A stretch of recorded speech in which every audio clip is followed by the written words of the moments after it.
आप सभी लोगों को साहब बंदगी। मैं आज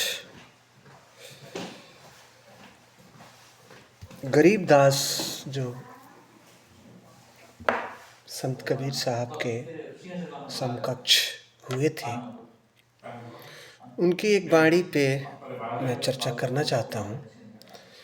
उन्होंने लिखा है कि अच्छे दिन पाछे गए, गुरु से किया न हेत, अब पछतावा क्या करे, जब चिड़िया चुग गई खेत। वो कहते हैं कि हे मानव, जीते जी गुरु से नाता जोड़ लो, नहीं तो जिस दिन सांस रूपी माला खत्म होगी उस दिन क्या होगा। क्योंकि उनकी एक कहानी में ये मैं पढ़ता हूँ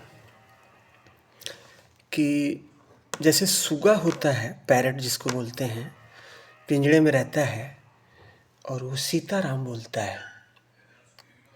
एक साधु थे, उन्होंने एक तोता पाल रखा था और उसको डेली सुबह शाम वो सीताराम पढ़ाते थे। अचानक एक दिन उनके पास एक और साधु आए, तो पहले वाले साधु ने बोला कि महाराज, आप मेरे इस सुगा को सीताराम पढ़ाइए, तब मैं आपके और अपने लिए पंगत बनाता हूँ। तो दूसरे वाले साधु ने बोला ठीक है, ये तो मेरे को सस्ता ही काम मिल गया है, आप पंगत बनाइए। दूसरे वाले साधु गए और उस सुगा से बोले कि बोलो सुगा सीताराम।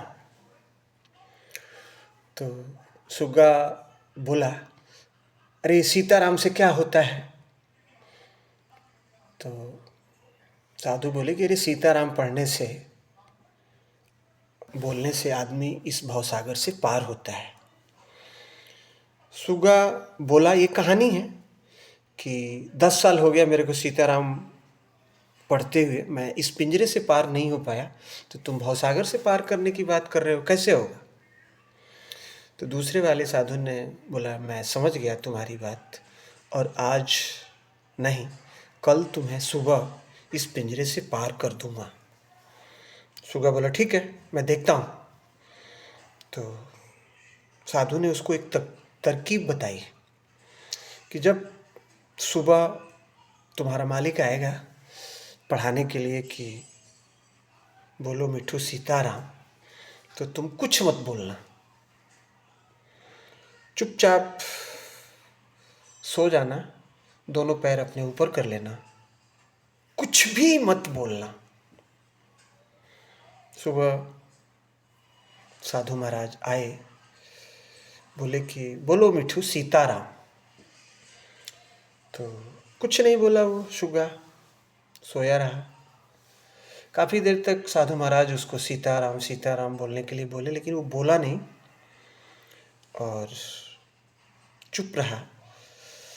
तो साधु जी ने अपने शिष्य को बोला कि चेला, शायद सुगा मर गया है, तुम इसका पिंजरा खोल के और बाहर कर दो।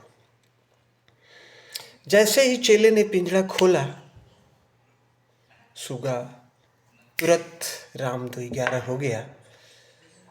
तो अब आप ये बताएं कि उस सुगा को उस पिंजरे से पार करने के लिए क्या सीताराम बोलना काम किया या चुप रहना काम किया?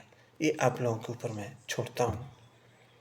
क्योंकि मनुष्य जब पैदा होता है तो उसका कोई नाम नहीं होता है। 2 दिन, 4 दिन, 6 दिन, 12 दिन, किसी किसी को महीना दिन पे नाम रखा जाता है, नामकरण होता है। लेकिन ये जो श्वासों की जो माला है, अगर बच्चा पैदा होते ही अगर वो श्वास नहीं ले रहा है तो फिर उसका नाम नहीं रखा जाएगा, फिर वो सीधा उसकी जो विदाई होगी वो शमशान में होगी। तो इसीलिए आप नाम के ऊपर मत जाएं, आप अच्छे कर्म करें, अच्छे का मतलब होता है कि आप मेहनत करें, बेईमानी न करें, झूठ न बोलें। और मैं ये सोचता हूँ कि इस दुनिया में कोई भूखा नहीं रहता अगर वो काम करना चाहता है तो, क्योंकि ठग बहुत हैं। अपना भेष बनाते हैं, एक एक भिखारियों के पास लाखों करोड़ों रुपया होता है जो कि हमारे पास नहीं है। लेकिन मैं अपने आप को सबसे अमीर आदमी समझता हूँ, क्योंकि मेरे पास 2 रुपया भी है, 2 कट्ठा ज़मीन भी है और 2 जगह झोंपड़ी भी है, ताकि और ये क्या चाहिए। बाकी तो पैसा एक ऐसी भूख है जो कभी भरेगा नहीं और आदमी इस दुनिया से चला जाएगा। सबको साहब बंदगी।